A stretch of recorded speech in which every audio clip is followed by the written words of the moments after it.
అందరికీ నమస్తే.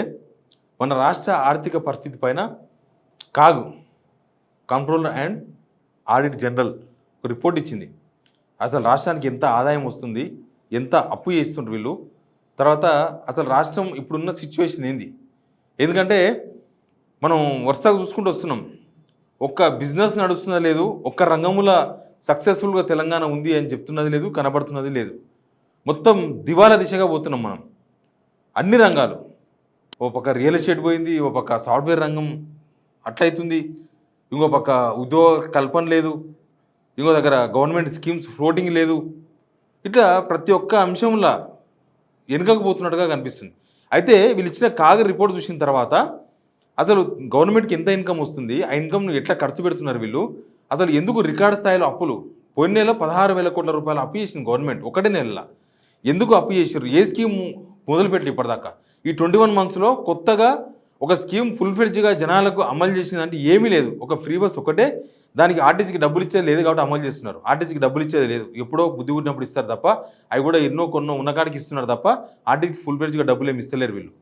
అట్లా చూసుకుంటూ పోతే ఈ కాగిచ్చిన రిపోర్ట్ చూసిన తర్వాత అసలు మనం పెనం నుంచి పొయ్యిలబడ్డామా, పొయ్యిల నుంచి ఇంకెక్కడన్నా పోతున్నామా అనేది అర్థమవుతలేదు. అన్ని లెక్కలు మాట్లాడదాం. అందుకే లెక్క తప్పిన తెలంగాణ అని పెట్టినాం హెడ్లైను. మీరు సబ్స్క్రైబ్ చేయండి. మన తెలంగాణ అప్పు అంటే మన అప్పే, ఆ విషయం అందరు గుర్తుపెట్టుకోండి. ఎవరో చేసిపోయినరు, ఎవరో చేసిర్రు. ఇప్పుడు ఏమంటాడైనా రేవంత్ రెడ్డి, నువ్వు ఎందుకు స్కీమ్స్ అమలు చేస్తలేవంటే మేము పోయిన గవర్నమెంట్ చేసిన అప్పులు కడుతున్నా అంటాడు. ఆయన కట్టే అప్పు 2,000 కోట్లే. అంటే తప్పించుకోవడానికి ఇది ఒక మార్గంగా చూపించుకుంటున్నారు. కాబట్టి అప్పు ఎప్పటికీ ముప్పే, ఎవరికైనా, మనిషికైనా అంతే, రాష్ట్రానికైనా అంతే, ఒక సంస్థకైనా అంతే, ఎవరికైనా అంతే. మరి తెలిసి అప్పులు పుడతలేవనుకుంటా, నేను అప్పు చేయననుకుంటా ఎందుకు అప్పులు చేస్తున్నారు, అసలు ఏం చేసినారు పైసలని వీళ్ళు, జనాలకు కాకుండా వేరే ఎక్కడ ఖర్చు పెడుతున్నారు, ఇట్లాంటి చాలా అనుమానాలు ఇవన్నీ జనాల్లో ఉన్నాయి. సబ్స్క్రైబ్ చేయండి, వీడియో షేర్ కూడా చేయండి. కాగు ఇచ్చిన రిపోర్ట్ లెక్క ఇది. ఏప్రిల్ నుంచి September 6 months, April, May, June, July, August, September, first 6 months అయిపోయింది. ఫైనాన్షియల్ ఇయర్ ఏప్రిల్కి స్టార్ట్ అవుతుంది కాబట్టి మొత్తం వీళ్ళకి వచ్చిన ఇన్కమ్ 96,654 కోట్లు, ఆల్మోస్ట్ కొద్దిగా 1,00,000 కోట్లు. 1,00,000 కోట్ల రూపాయలు గవర్నమెంట్కు ఈ 6 మంత్స్లో మనం కట్టే డబ్బులు, లేకపోతే వివిధ రకాల రెవెన్యూ, ఎక్సైజు, మందు అన్నిటి ద్వారా 1,00,000 కోట్లు వచ్చినాయి. తర్వాత వీళ్ళు ఇప్పటి వరకు 49,000 కోట్ల అప్పు చేసినారు. మనం చేయాల్సింది 54,000 కోట్ల అప్పే సంవత్సరంలో. అంటే జస్ట్ 27,000 కోట్లు. సగం సంవత్సరం అయిందంటే సగమే చేయాలి దీనిలో అప్పు. 27,000 కోట్లే చేయాలి. కానీ వీళ్ళు చేసింది ఎంత, 49,000 కోట్లు. ఆల్రెడీ 90% అప్పు అయిపోయింది. ఇది ఒక 1,00,000 కోట్లు, ఇది ఒక 50,000 కోట్లు, 1,50,000 కోట్ల ఇన్కమ్ మొత్తం అప్పుతో కలిపి.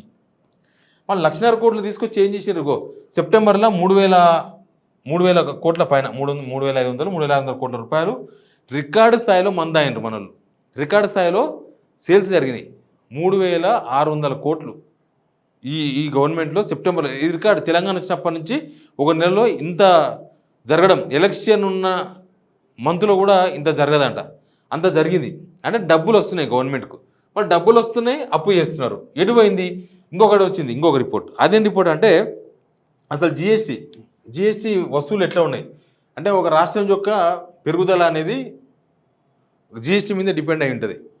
ఇప్పుడు state wise growth GST revenue చూస్తే మనం లాస్ట్లో ఉన్నాం. తెలంగాణ -5%. ఇది ఒక డేంజర్ బెల్ తెలంగాణకి, -5%. ఇక్కడ చూడండి, ఒక్క దగ్గర మణిపూర్లో ఒకటి -1% కనిపిస్తుంది మనకి జిఎస్టీ.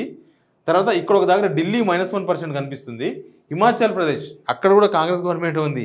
హిమాచల్ ప్రదేశ్లో ఆల్రెడీ దివాలా తీసింది. నేను చాలా రోజులకి చెప్తున్నా, మనం హిమాచల్ ప్రదేశ్ను ఫాలో అవుతున్నాం ప్రతి దానిలో. హిమాచల్ ప్రదేశ్ కూడా ఇట్లే అప్పుల మీద అప్పు చేసి లాస్ట్కి ఏమీ లేకుండా అయింది. అక్కడ కూడా మొత్తం ఫెయిల్ అయిపోయింది. అక్కడ కూడా కాంగ్రెస్ గవర్నమెంటే ఉంది. అక్కడ ఏకంగా ప్రభుత్వ ఉద్యోగుల జీతాల్లో కోత పెట్టినరు. 5,000 నుంచి 11,000 వరకు కోత పెడితే వాళ్ళంతా ఉద్యమం చేసినారు. ఉద్యమం చేస్తే సరే అని వెనక జరిగింది గవర్నమెంట్. అక్కడ ఇచ్చిన హామీలు మొత్తం కూడా కోత పెడుతున్నారు. అక్కడ ఫ్రీ బస్సు ఉండే మొన్నటిదాకా, ఇప్పుడు 50% చేసినారు అందరికీ, మహిళలకి, అందరికంటే మహిళలకి, పురుషులకు ఫుల్లే. తర్వాత 300 యూనిట్ల కరెంట్ ఫ్రీ ఉండే, 150 యూనిట్లకు కుదించారు. తర్వాత 500 రూపాయలు సిలిండర్ ఉండే, దాన్ని 800లకు పెంచారు. అవే ఆ మూడే ఎక్కడ అమలు చేసినా ఆ మూడే అమలు చేస్తారు వీళ్ళు, మిగతా స్కీమ్స్ అమలు చేయరు. ఇప్పుడు ఇక్కడ అమలు అవుతున్నాయి కూడా అవే కదా. అట్లా అక్కడ -4%, ఇక్కడ వచ్చే వరకు మనం -5%. హిమాచల్ ప్రదేశ్ అదేమో మొత్తం గుట్టలు, అసలు రోడ్లు సరిగా ఉండవు, ఆడ ఈ పవర్ ప్రాజెక్ట్స్ ఉంటాయి, మొత్తం ఆ మంచులో కరిగే నీళ్లు, ఆ నీళ్ళతో కరెంటు తయారు చేసుకుంటా మొత్తం హైడల్ పవర్ ప్రాజెక్ట్స్ ఉంటాయి. మన దగ్గర హైదరాబాద్ అట్లా కాదు కదా, దక్కన్ పీఠభూమి. ఎవరైనా పెట్టుబడి పెడదాం, 4 పైసలు ఉన్నాయి, ఏమైనా భూమి కొంటే ఇంక అదే పడి ఉంటుంది అనుకుంటే డైరెక్ట్ హైదరాబాద్కి వచ్చి సరౌండింగ్ ఎన్నో దగ్గర ఇల్లు కొనడమో ఫ్లాట్ కొనడమో, అంటే మనకు వాళ్ళకు ఏం తేడా లేదు. కానీ మనం వాళ్ళతో పాటు పోతున్నాం. అది ఇక్కడ బాధ ఏంటంటే మనం వాళ్ళతో పాటు పోతున్నాం. -5%. యాక్చువల్గా ఇది 33%. మనం ఫస్ట్ ప్లేస్లో ఉన్నాం 2023, 22-23 మనం 33%. ఇక్కడ వచ్చేసి -5% కదా. ఇక్కడ 33% ఏ స్టేట్ లేదు చూడండి. 33% ఏది లేదు. ఇక్కడ 27% మేఘాలయ ఒకటి కనిపిస్తుంది, అదే హైయెస్ట్. యాక్చువల్గా మనం ఉంటుంది, మనము 33%తో హైయెస్ట్ ఉన్నాం. ఇప్పుడు ఆ 33% పోయి లాస్ట్ ఇయరే తగ్గింది, ఈ ఇయర్ ఇంకా తగ్గి లాస్ట్కు -5% జిఎస్టీకి పడిపోయినాం. యాక్చువల్గా 2 months బ్యాక్ ఏం జరిగిందో మీరు గుర్తుపెట్టుకోవాలి. మనం డిఫ్లేషన్కి వెళ్ళిపోయినాం. డిఫ్లేషన్ కంటే కొనుగోలు శక్తి పడిపోయిందని రిపోర్ట్లు వచ్చినాయి. కొనుగోలు శక్తి పడిపోతుంది తెలంగాణలో, కొనుగోలు శక్తి పడిపోతుంది తెలంగాణలో. కొనుగోలు శక్తి ఎప్పుడు పడిపోతుంది? జనాలకు ఇన్కమ్ లేనప్పుడు, జనాలకు నమ్మకం లేనప్పుడు, జనాలు 4 పైసలు ఉత్పత్తి చేయలేనప్పుడు, కనీసం మార్కెట్లో 4 పైసలు దొరకనప్పుడు, అప్పుడు జనాలు ఇంక ఎందుకు కొనాలి, అవసరం లేదులే, 2 కొనే దగ్గర ఒక్కడు కొంటారు, ఒక్కడు కొనే దగ్గర చూద్దాంలే మళ్ళీసారి అని ఆగుతారు. అట్లా డిఫ్లేషన్కి పోయినాం. లాస్ట్గా డిఫ్లేషన్ పోయి అన్ని అప్పులపాలై లాస్ట్కు ఈ స్టేజ్కి వచ్చినాం. మరి ఈ 1,00,000 కోట్లు 1,50,000 కోట్లు ఈ 6 నెలలే, నేను చెప్పేది ఓన్లీ 6 months లెక్క. ఈ 6 monthsలో 1,50,000 కోట్ల రూపాయలు దేనికి ఖర్చు అయినాయి? వీళ్ళు పాత గవర్నమెంట్ ఇస్తున్న 2,000 రూపాయల పెన్షనే ఇస్తున్నారు, కొత్త పెన్షన్ ఏం లేదు. పాత గవర్నమెంట్ ఇచ్చిన స్కీమే అది, ఈ గవర్నమెంట్ ఇచ్చిన కొత్తగా ఇచ్చింది ఏం లేదు, మెయింటెనెన్స్ ఏం లేదు. ప్లస్ వీళ్ళు ఏమన్నా కొత్తగా ఎవరికైనా పెన్షన్ ఇచ్చిండ్రా? కొత్తగా ఎవరైనా పెన్షన్, ఇప్పుడు ఏజ్ అనేది ఎవ్రీ టైం, ఇప్పుడు 61 years అనుకో వీళ్ళ లెక్కన, 57 yearsకు మనకు పెన్షన్ వస్తుంటుంది. ఎవ్రీ డే 57 years దాకా మారుతున్న వాళ్ళు ఉంటారు. ఎవ్రీ డే వాళ్ళ డేట్ ఆఫ్ బర్త్ని బట్టి 57 years దాటి 58 ఎవ్రీ డే మారుతుంటారు వాళ్ళు. మరి ఈ 2 సంవత్సరాల్లో ఎంతమంది ఎలిజిబిలిటీ వచ్చి ఉంటుంది? పోయిన గవర్నమెంట్లో ఎంతమంది ఎలిజిబిలిటీ వచ్చి కూడా ఇంకా స్కీమ్ రానోళ్ళు ఉంటారు? వాళ్ళు వీళ్ళు కలిపి వీళ్ళు ఎంతమంది, లక్షల మంది ఉంటారు. ఇప్పటిదాకా ఒక్కరికి కూడా కొత్త పెన్షన్, 2,000 రూపాయల పెన్షనే కొత్తదంటే, వీళ్ళు ఇచ్చే 4,000 రూపాయల పెన్షన్ ఎవరు రాలేదు. కనీసం 2,000 రూపాయల పెన్షన్ కూడా అర్హులు ఎవరు అని లెక్క కూడా తీస్తలేదు. నాకు ఒక రైతు ఫోన్ చేసిండు, మొన్న వానలు వచ్చినాయి కదా ఇక్కడ, మన ఎల్లారెడ్డి, కామారెడ్డి, నిర్మల్ ఇవన్నీ ఫుల్ వరదలు వచ్చినాయి మొత్తం. ఆ వరదలు మొత్తం ఇక్కడ నల్గొండ ఏరియా, వరంగల్ ఏరియా మొత్తం కలిసి దగ్గర 25 నుంచి 30 లక్షల ఎకరాల మొత్తం పంట మునిగిపోయిందంట. పంట నష్టం ఇప్పటిదాకా గవర్నమెంట్ వేయలే, పంట నష్టం వేయలే. ఎందుకు పంట నష్టం వేయలేదని, పంట నష్టం వేస్తే రైతులు డబ్బులు అడుగుతారు. పంట నష్టం వేయొద్దని కనీసం లెక్క కూడా వేసుకోవాలి. ఇప్పటిదాకా ఏం లెక్క లేదు. ఇన్ని రోజులు ఒకవేళ లెక్క ఉంటే గవర్నమెంట్ ఎప్పుడో ప్రకటించేది కదా. అంటే పంట మునిగిపోతే దానికి ఇన్సూరెన్స్ కూడా లేదు, రైతు చచ్చిపోతే బీమా కూడా లేదు, ఆ ఇన్సూరెన్స్ కూడా కట్టలే. మరి ఏది కట్టలేదు, ఏమీ చేయలేదు. మరి ఏం చేస్తున్నారు పైసలు వీళ్ళు? మెయింటెనెన్స్ తప్పింది, పైసల మెయింటెనెన్స్ లేదు. జేబులో 10 రూపాయలు ఉన్నా దిల్దారుగా బతకొచ్చు, అది మేనేజ్మెంట్. జేబులో 1000 రూపాయలు ఉన్నా దిల్దారు బతకలేరు.